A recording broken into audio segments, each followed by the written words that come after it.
Hebreus capítulo 7. O sacerdócio de Melquisedeque. Porquanto, esse Melquisedeque, rei de Salém, sacerdote do Deus Altíssimo, que saiu ao encontro de Abraão, quando este voltava, depois de haver derrotado os reis, e o abençoou, nota de rodapé 1.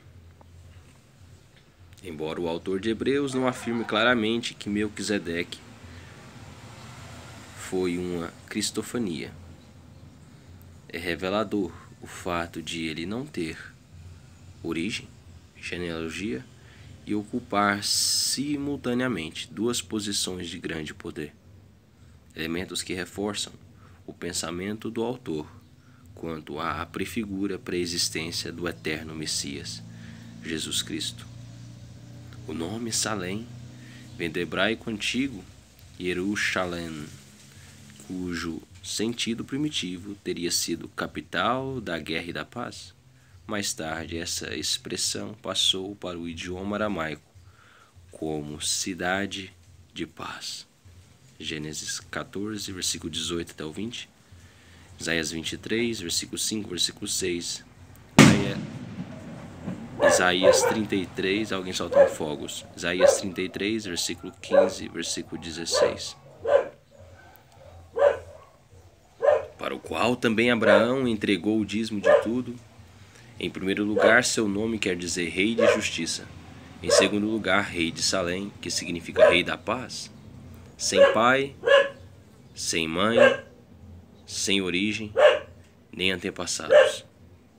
Sem princípio de dias, nem fim de vida. No entanto, por ser a semelhança do Filho de Deus, ele permanece sacerdote perpetuamente. Cristo supera o sacerdote levítico. Considerai, portanto, como era grande esse homem a quem até mesmo o patriarca Abraão entregou todo o dízimo dos despojos. Ora, os que dentre os filhos de Levi receberam o sacerdócio têm o mandamento de recolher, de acordo com a lei, os dízimos do povo, isto é, dos seus irmãos, ainda que tenham todos estes descendido de Abraão. Contudo, este homem, que não pertencia à genealogia de Levi, recebeu os dízimos de Abraão e abençoou aquele que tinha as promessas. Evidentemente, não pode haver qualquer dúvida de que o inferior é abençoado pelo superior. No primeiro caso, são homens mortais que recebem o dízimo. No outro caso, entretanto, é aquele de quem se testifica que vive. E, por assim dizer, pode-se entender que Levi, que recebe os dízimos, entregou-os por meio de Abraão, pois, quando Melquisedeque se encontrou com Abraão, Levi ainda não havia sido gerado por seu pai. O sacerdócio de Cristo é eterno. Sendo assim, se houvesse uma maneira de alcançar a perfeição por intermédio do sacerdócio levítico, considerando que, durante sua vigência, a lei foi entregue ao povo, por qual razão haveria ainda necessidade de se levantar outro sacerdote, conforme a ordem de Melquisedeque e não de Arão? Nota de rodapé 2. A lei entregue a Moisés e ao povo, bem como o sacerdócio e os sacrifícios, faziam parte do mesmo sistema que contemplava o fato de todas as pessoas nascerem em pecado, sob a maldição da queda, e, portanto, sujeitas à condenação prescrita. Por esse motivo, necessitavam de um mediador legal idôneo para representá-las diante de Deus. O autor de Hebreus esclarece, contudo, que o sacerdócio levítico ou da descendência de Arão era imperfeito e havia se tornado insuficiente, mas que o sacerdócio de Melquisedeque era o ideal e perfeito.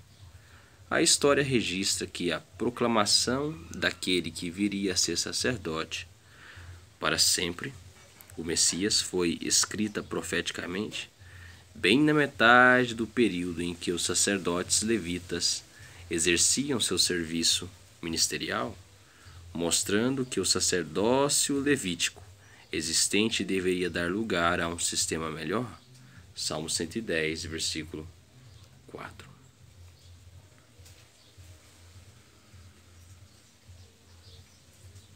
Pois, mudando o sacerdócio obrigatoriamente, ocorre também mudança de lei?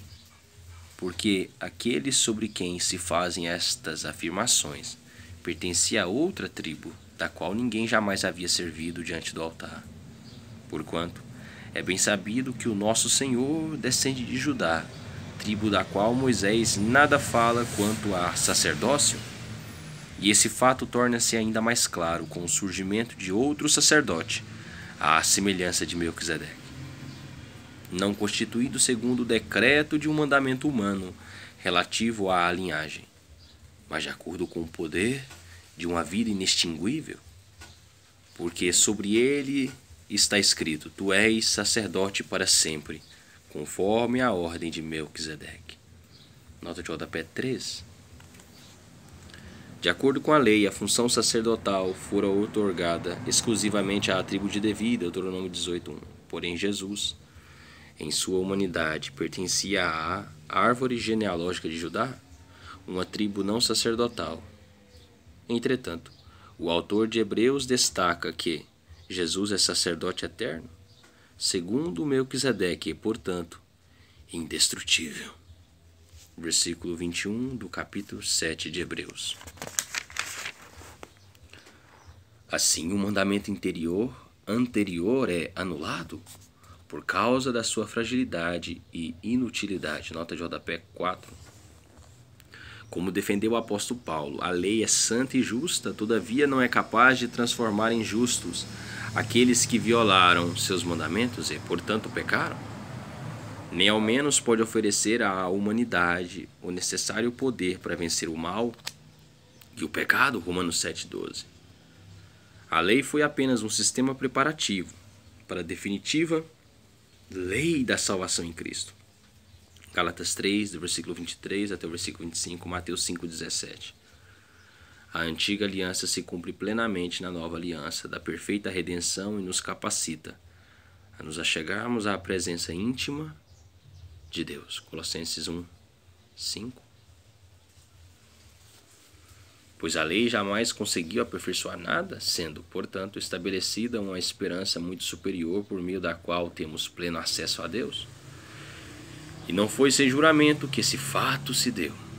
Outros se fizeram sacerdotes sem qualquer juramento. No entanto, ele se tornou sacerdote com juramento, no momento em que Deus declarou: O Senhor jurou e não se arrependerá. Tu és sacerdote para sempre. Jesus transformou-se, por essa razão, na garantia de uma aliança superior. Por isso, aqueles sacerdotes têm surgido em maior número, pois são impedidos pela morte de continuar o ministério. Contudo, considerando que vive para sempre, Jesus tem um sacerdócio perene. Concluindo, ele é poderoso para salvar definitivamente aqueles que, por intermédio dele, achegam-se a Deus, pois vive sempre para interceder por eles. Certamente estávamos necessitados de um sacerdote como este, santo, inculpável, puro, apartado dos pecadores, exaltado acima dos céus.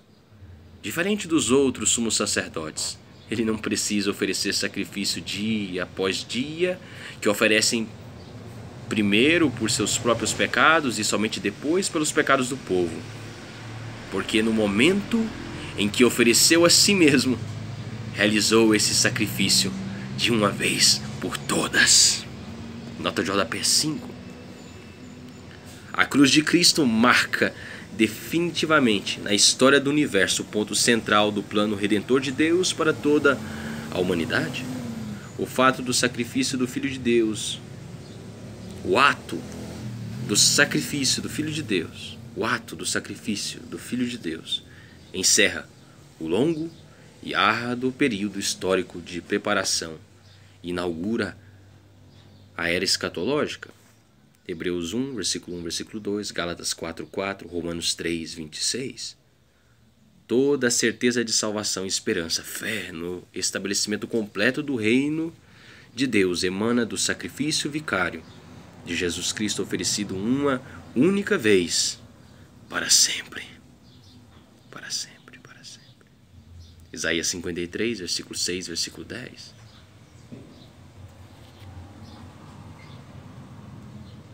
Diferente de todos os outros sumos sacerdotes, ele não precisa oferecer sacrifício dia após dia, que oferecem primeiro por seus pecados e, somente depois, pelos pecados do povo.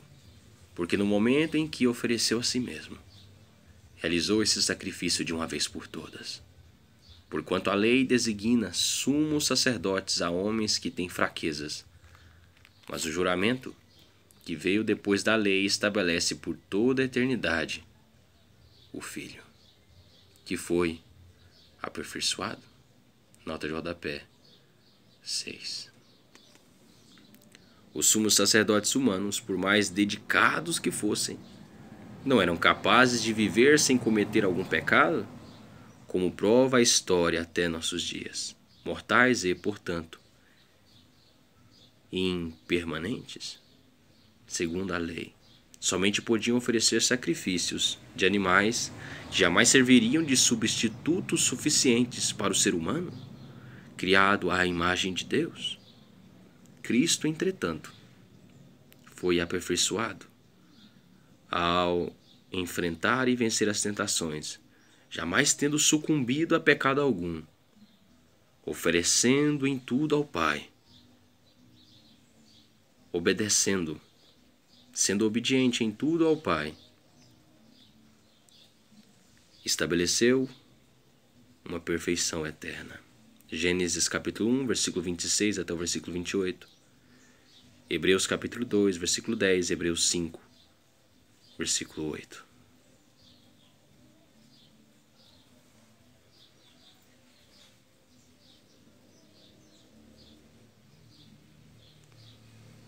Porque no momento em que ofereceu a si mesmo, realizou esse sacrifício de uma vez por todas. Obrigado, Jesus. Obrigado, obrigado, obrigado. Feito Libras, tenha todo um ótimo dia. Um ótimo dia na paz do Senhor Jesus Cristo.